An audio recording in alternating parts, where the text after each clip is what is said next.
Hello everyone. जैसे कि last class में हमने क्वेश्चन नंबर 35 तक कंप्लीट कर लिए थे, आज हम क्वेश्चन नंबर 36 करेंगे। क्वेश्चन नंबर 36 में कहता है, टीनू दर्जी एक महिला के स्कर्ट बनाने के लिए किसी चौड़ाई के कपड़े का उपयोग करता है, परंतु उसे याद नहीं कि सही चौड़ाई 32 इंच थी या 36 इंच थी। क्या तुम उसे कपड़ा खरीदने में सहायता दे सकते हैं ताकि वह कपड़ा दोनों दशाओं में प्रयोग किया जा सके? उसे कितना कपड़ा खरीदना होगा? यानी कि टीनू दर्जी जो है वो एक महिला की स्कर्ट बनाता है और वो भूल जाता है कि किस चौड़ाई का उसने कपड़ा लिया, यानी 32 इंच का था कि 36 इंच का था। अब ये कहता है कि कितनी चौड़ाई यानी उसे कितना कपड़ा लेना चाहिए, कितने इंच का कपड़ा लेना चाहिए ताकि दोनों ही दशाओं में वो कपड़ा पर्याप्त हो सके। आइए देखते हैं क्वेश्चन नंबर 36।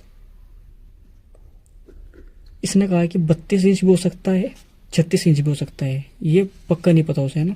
तो इस प्रकार के क्वेश्चन में हम क्या करते हैं, 32 और 36 इन दोनों का हम एलसीएम ले लेते हैं।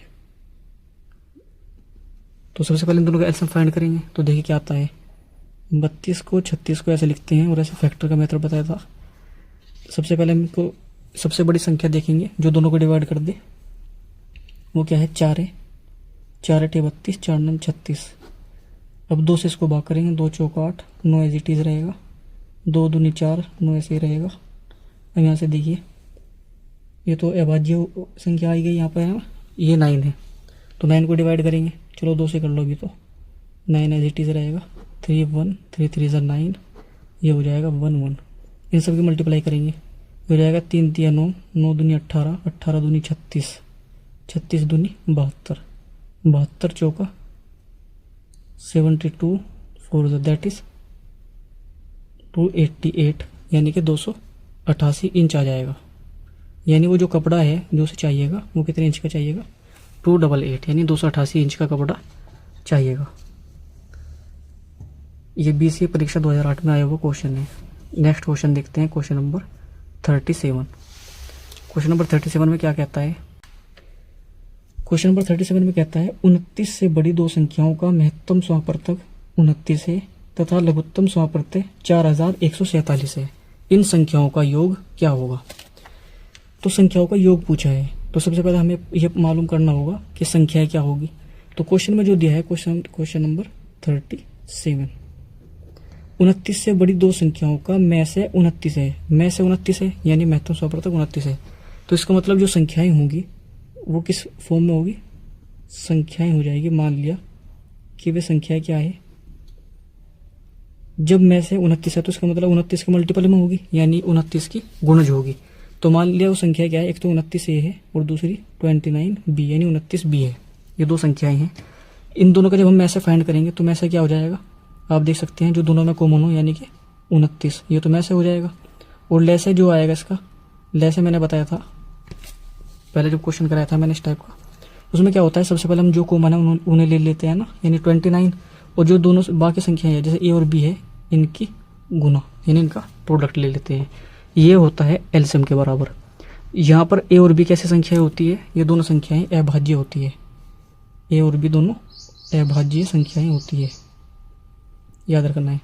यानी हमने संख्या मानी 29 से 29 भी, इनमें से जो कॉमन है वो हमारा क्या हो जाएगा, में से, और इनमें से जो कॉमन है और साथ में इन दोनों संख्याओं को जो हम ले लेते हैं, इन दोनों का प्रोडक्ट, ये हमारा आ जाता है एलसीएम यानी ले से।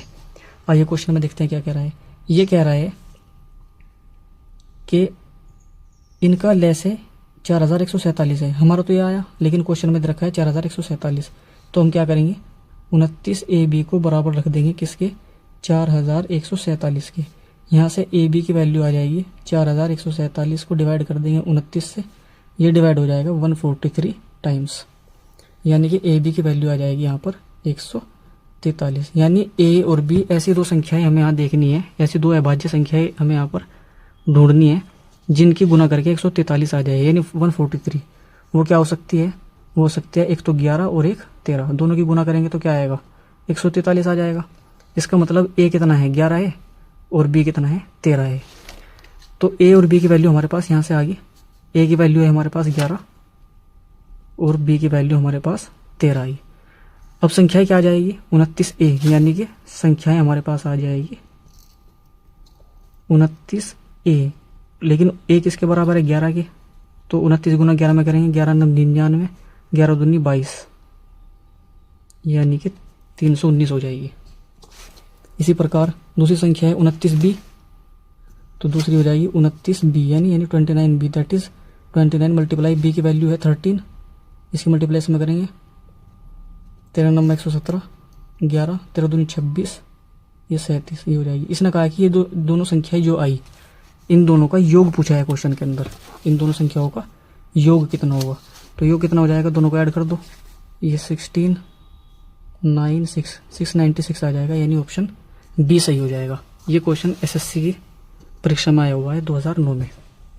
तो इस प्रकार हम इस क्वेश्चन को इजीली कर सकते हैं। नेक्स्ट क्वेश्चन देखते हैं, क्वेश्चन नंबर 38। इसमें कहता है 3 अंकों की 2 संख्याएं हैं, उनका मैस है, तो मैस है कितना दिया 17 और लेस है 714। अच्छा संख्याएं क्या है, हम मान लेते हैं संख्या, देखिए जो भी संख्या होगी वो क्या होगी, मैस के गुणज के रूप में होगी, है ना, इसका मल्टीपल होगी।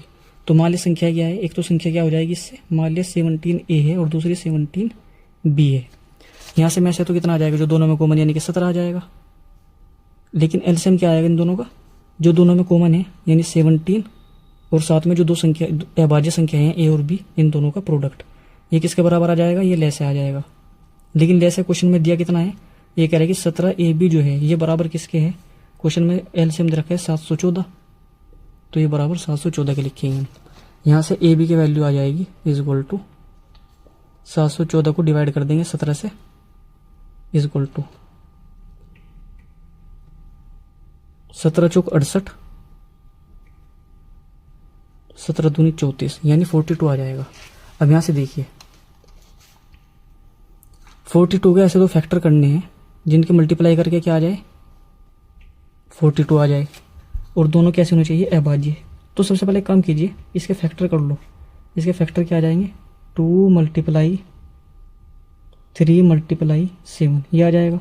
यानी एक संख्या तो ये आ जाएगी 7 और एक संख्या आ जाएगी इन दोनों का प्रोडक्ट यानी कि 6, ये 2 संख्याएं आ जाएगी।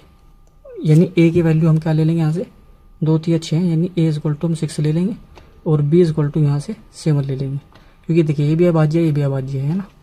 अब देखो यहाँ से संख्या क्या बनेगी, संख्याएं आ जाएगी हमारे पास इक्वल टू 17a यानी 17 गुना 6, 17 6 का 102, और इसी प्रकार दूसरी संख्या आ जाएगी 17b यानी 17b, that is 17 multiply b की वैल्यू है 7, 17 7 119। ये कह रहा है यहाँ से, ये कहता है कि इन दोनों का योग क्या होगा, तो दोनों को जोड़ दीजिए, ये आ जाएगा 321,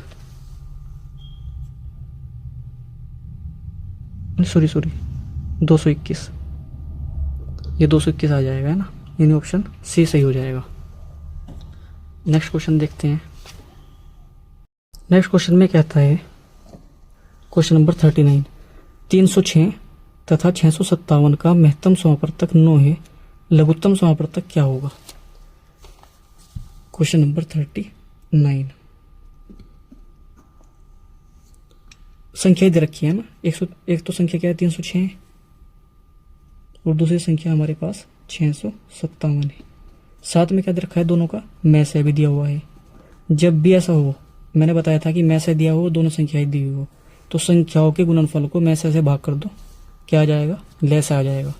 यानी लेस है किसके बराबर आ जाएगा, संख्याओं की गुना करो, 306 गुना 657 और इसको डिवाइड कर दो, इसको हम डिवाइड करेंगे 9 से, इज इक्वल टू 9 तिया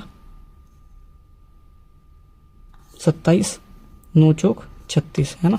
दोनों की मल्टीप्लाई करेंगे तो मल्टीप्लाई करने के बाद क्या आएगा, यह आ जाएगा 657 में 34 की हम गुना करेंगे, 4 7 28, 4 5 20, 4 6 24, 3 7 21, 3 5 15, 3 6 18, दोनों को ऐड करो, ये 3, ये हो जाएगा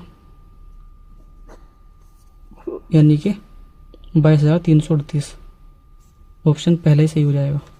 नंबर 40 देखिए, वह छोटी से छोटी संख्या कौन सी है जिसमें से 11 घटाने पर, यानी उस संख्या में से 11 घटाने पर जो शेषफल होगा वो इनमें से प्रत्येक से पूर्णतया विभक्त हो जाएगा। Question number 40।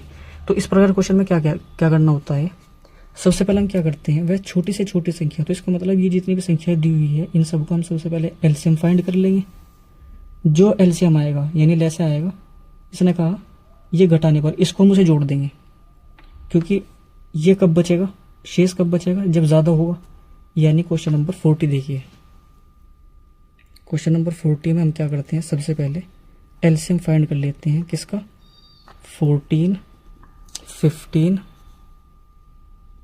21, 32 और 60, ये जो संख्याएं दी हुई है इन सब का एलसीएम निकालते हैं। सबसे पहले जो भी एलसीएम आएगा वो क्या होगा, वो 14 से भी डिवाइड हो जाएगा, इससे भी हो जाएगा, इनसे भी हो जाएगा, 32 से भी और 60 से भी। लेकिन ये कह रहा है कि पूरा डिवाइड ना होकर बल्कि रिमाइंडर क्या बचना चाहिए, 11 बचना चाहिए। और 11 कब बचेगा, जब इसमें 11 ज़्यादा होगा, 11 ज़्यादा हो जाएगा। तो हम सबसे पहले क्या करेंगे, इन सब का एलसीएम निकालेंगे और उसमें 11 को ऐड कर देंगे। तो एलसीएम का मेथड मैंने बताया था कि क्या है, ये मेथड है ना फैक्टराइजेशन, तो फैक्टर करके ना ये फिर लॉन्ग डिवीजन मेथड। तो 21 हो जाएगा, 32 हो जाएगा, 60 हो जाएगा। अब इसका एलसीएम निकालते हैं सबसे पहले। तो सबसे पहले 2 से डिवाइड करेंगे, 2 से 14, 15 ऐसे ही रहेगा, 21, 16 दूनी 32, 23 दूनी 60।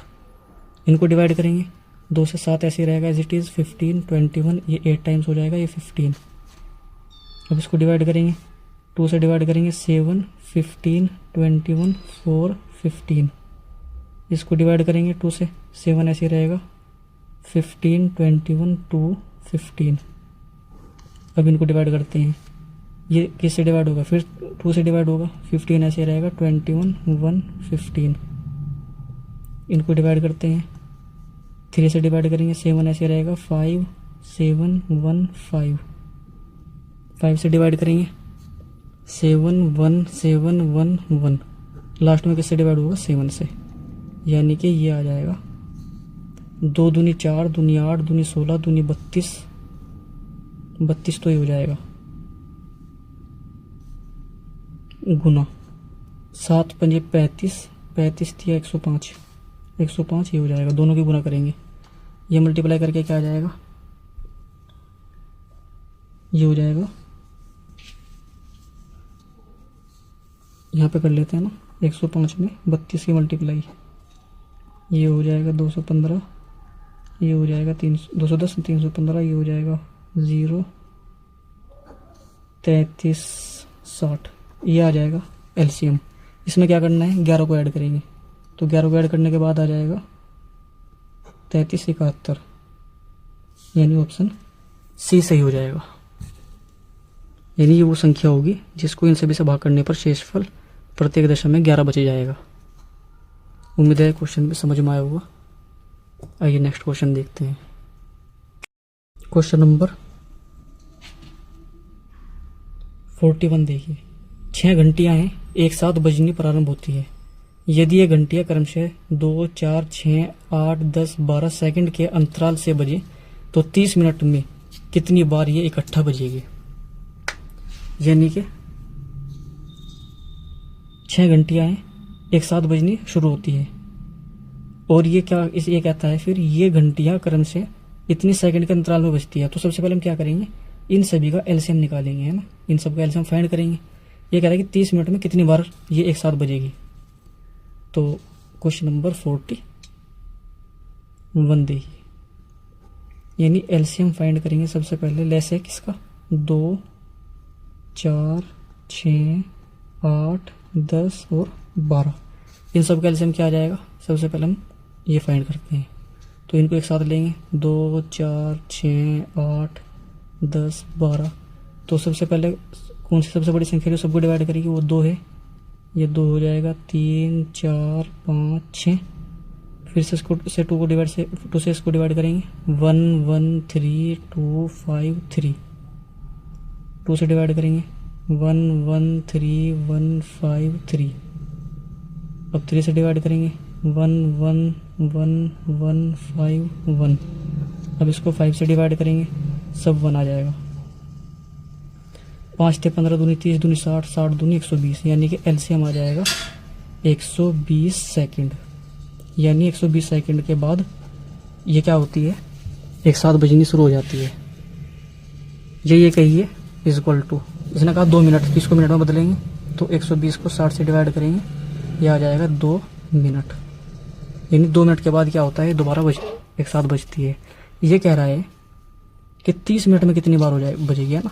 तो 30 मिनट इसका मतलब क्या हो जाएगा, यानी n/2 + 1, और n कितना है, 30 है, यानी 30/2 + 1, क्योंकि 2 मिनट में बजती है तो 30 मिनट में कितनी बार बज जाएगी, 30/2 + 1, दैट इज ये हो जाएगा 15, यानी 15 + 1 = 16, यानी 16 बार बजेगी। 30 मिनट में वो 16 बार बज जाएगी। तो ऑप्शन सी सही हो जाएगा। बाकी क्वेश्चन हम कल करेंगे। क्वेश्चन नंबर 41 तक का हमने आज कंप्लीट कर लिया है, बाकी क्वेश्चन हम कल करेंगे। वीडियो अच्छी लगी हो तो लाइक करना, चैनल को सब्सक्राइब करना और अपने दोस्तों तक पहुंचाना। और अगर कोई भी कन्फ्यूज़न है तो आप कमेंट बॉक्स में पूछ सकते हैं। मिलते हैं नेक्स्ट क्लास में।